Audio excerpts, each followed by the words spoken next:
Hey folks, how you doing? This is Ignacio with North Star Senior Advisors, and today I'm actually going to be kicking off a new series for us. We're going to be kicking off a clinical healthcare series, and today's topic is going to be on dehydration. So I plan on bringing in new topics once a month, things like maybe CHF, COPD, falls. So there'll be a variety of healthcare topics that I'll be sharing once a month here on this venue. But today's topic is going to be dehydration, specifically dehydration for our seniors. So we'll be going over some tips today, and I'll be starting off with defining dehydration. I'll be going over some causes, risk factors, symptoms, some treatments for dehydration, and then also a few tips on how to avoid dehydration. So hopefully this information will be helpful to you. And then, by the way, if you find this information useful, feel free to share it on Facebook. You can also, if you have any questions, comment below, and we'll be able to answer those questions for you as well. So let's kick it off with dehydration for today. So, defining dehydration. Dehydration is defined as a dangerous loss of body fluid caused by illness, sweating, inadequate intake. It happens if you lose basically more fluid than you're bringing in. Okay, so um, that's kind of like the ballpark definition of dehydration. For caregivers, it is tough for caregivers to see the warning signs of dehydration for our seniors, and the reason why is that typically seniors don't express thirst as other individuals might. So, myself, younger adults, children, when they get thirsty, when their body's feeling a little bit dehydrated, thirst is probably the first mechanism to kick in. That's going to be kind of raising the flag from your body, stating that you need some substance and hydration. So data shows that for seniors that thirst mechanism is not there as much. So that's obviously going to make it tough for a caregiver or somebody that's providing care for the senior, and they may forget, right? Because if they're not letting you know that they're thirsty and they need hydration, depending on what's going on, you may forget and therefore lead to dehydration on the road. So that's something to keep in mind, okay? Another thing is that as we age, the total body water in our body decreases. So typically, for example, for men, we're about 60% water, but when you cross over that 60 years of age, your body percentage drops from 60% to about 52% for men. For females, it drops from 52% to about 46%. So what does that mean?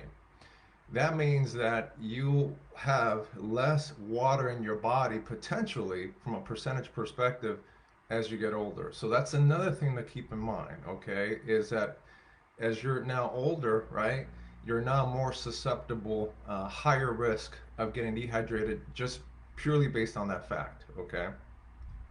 So let's go over some causes and risk factors of dehydration. Number one is if you have a swallowing disorder.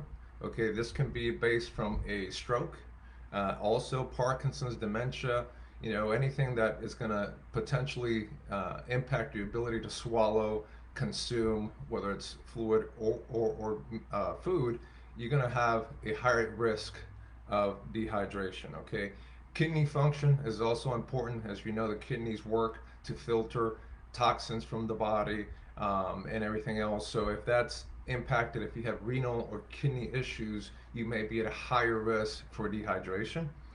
Patients over 85, right? We just said when you cross over that threshold of being 60, your body percentage of water drops, 85 even more so.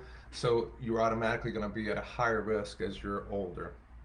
If you're bedridden, you're going to be at a higher risk for dehydration, and or it could be a cause or factor for getting dehydrated. Even though you're not mobile, okay, you got to look at if you're consuming water. The body has to function. So as the body is functioning, meaning it's metabolizing things, it's breathing, even if you're eating, your body needs water and or fluids to help things move along. Okay, it's a body function. So even though you're bedridden, you could still be at a risk for dehydration. Okay, obviously things like diarrhea, Vomiting, excessive sweating will also be a cause for dehydration. If you have a lot more fluid coming out than it's coming in, that can be very significant, of course. Things like a fever, if you have a fever going on, that can also be a cause for dehydration. Also, if you have 5 or more chronic illnesses, it could be a variety of illnesses that can make you more susceptible to dehydration as well. And if you're taking more than 5 medications, and again, it could be a variety of medications. Of course, if you're taking diuretic, that's definitely going to be a potential cause for dehydration if you're not careful. Also, diminished drinking due to fear of incontinence. That's another thing to keep in mind. We hear this a lot with our seniors, at night, that they're concerned of drinking a lot of water or fluids because they're concerned about incontinence. So we'll talk about that here in a little bit when we go over some tips.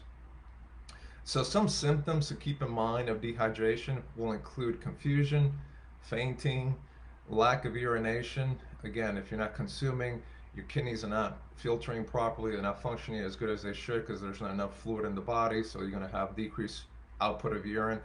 Another thing to keep in mind is potentially UTIs, right? We hear that a lot from our seniors, that there's concern of UTIs, which can lead to many other problems. As a matter of fact, this may be a topic that I touch on in the future, just on UTIs, because that's very significant for our senior population. But decreased urine output can also increase your chances of infection. So not just UTIs, which is a form of a urinary tract infection, there's other potential infections that could be at risk as well, just by having low fluid in your body and being dehydrated, okay? Another thing is your heart rate will go up as a symptom. Your body's trying to compensate. Again, your body's working, it's functioning, it's breathing, it's digesting, it's circulating blood. So if you're, what happens is your blood becomes more viscous, right? Thicker, because it's not, you don't have that hydration in your system to help everything along. So your heart has to work harder. So your heart rate will go up. Rapid breathing, same thing. You'll have rapid breathing, heart rate will go up. Worst case scenario, potentially you can go into shock with really bad dehydration. Confusion, also you may get disoriented and confused with your chemical imbalance. Your electrolytes are not quite where they need to be. Low blood pressure is another concern, another symptom. Again, low body fluid, so less fluid in the body, your blood pressure will drop, which can cause potentially falls. So you can get dizzy very easily. So if you're dehydrated, you're standing up, you're transferring, again, this is our geriatric population, right? You have a higher likelihood of having a fall from having low blood pressure, getting dizzy, and it could be tied to dehydration, not having enough fluid. We already talked about lower urine output. Constipation will be another thing. So if you're already at a high risk for constipation, if you don't have enough fluid in your body, dehydration will kick in, and then also constipation can be a secondary impact to that, as you don't have enough fluid to kind of move everything along, right? Inability to sweat or produce tears can be another symptom, and then sunken eyes, and then your skin. You can tell sometimes by your skin turgor if you have some forms of dehydration. So, how do you treat dehydration? What can you do? Immediately, obviously, is to drink water, drink fluids, replace the fluids and electrolytes that you've lost. There's tips on how you do that, so I want to talk about that. When we're talking about electrolytes, I would recommend a drink like this. I don't know if you guys can see that in the camera. And it doesn't have to be this particular brand, but something that has low calorie, maybe no sugar, and has a lot of electrolytes is really helpful for our seniors.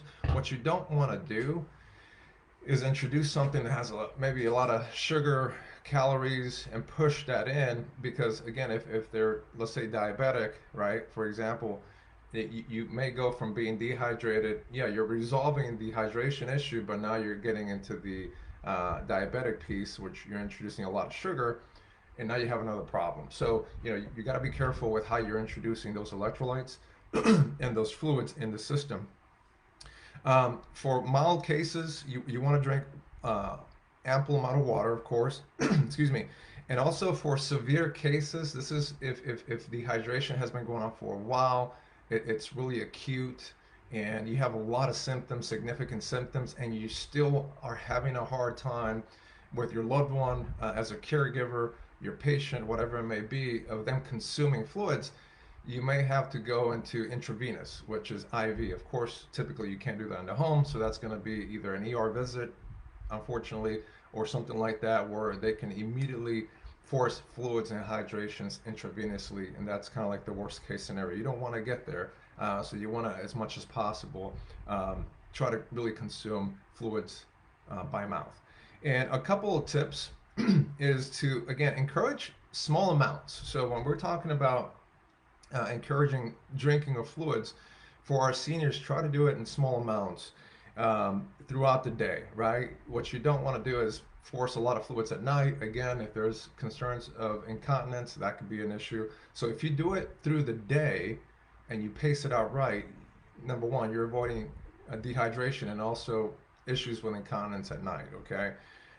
We're in Florida, so it's July on top of it. So stay cool. That's another tip. If you have to be outside, be in the shade. Don't be in direct sunlight, and also keep an eye out on how much time is being spent out in the heat. Okay, because you don't, even without being in the direct sunlight, the heat, the humidity, it's going to make you sweat again. And if you're losing those fluids, those vital fluids through sweating, and you're not replenishing properly, you're going to get dehydrated. Okay. When we're talking about drinking fluid, we recommend, well, the data recommends about 8 ounce glasses a day. That's a good way to kind of break it up versus having them drink lots of amount of fluid at once. That's going to be tough to do for our seniors, right? So you kind of want to spread it out. You want to avoid things like coffee, high protein drinks. Obviously, the coffee can be a diuretic, so you want to avoid that if they are susceptible to dehydration or they're not consuming the fluids that they should. You want to encourage fluids in general, so juice. Again, keep an eye on the sugar if you're diabetic, milk. So it doesn't always have to be water, okay? And again, if it's an electrolyte issue, things like this will be very helpful, okay? As a caregiver, you want to really recognize the early signs of dehydration. So keep an eye out for things like fatigue, dizziness, dark urine. Again, if they're thirst, cotton mouth, right? So those types of things can be signs of dehydration. Cramping is another one. Remember that there's also fluids in food, so it's not always going to be just liquids. So if you have fruits, veggies, specific foods that may have high content of water, that's also going to be a good way to prevent dehydration. So there's things you can do with that. And so things to keep in mind also is to, when you're trying to decrease the fear of incontinence, is to encourage them to drink throughout the day. We talked about this already. And again, small amounts throughout the day so that at night it's not that much of an issue. So folks, I hope this information was helpful.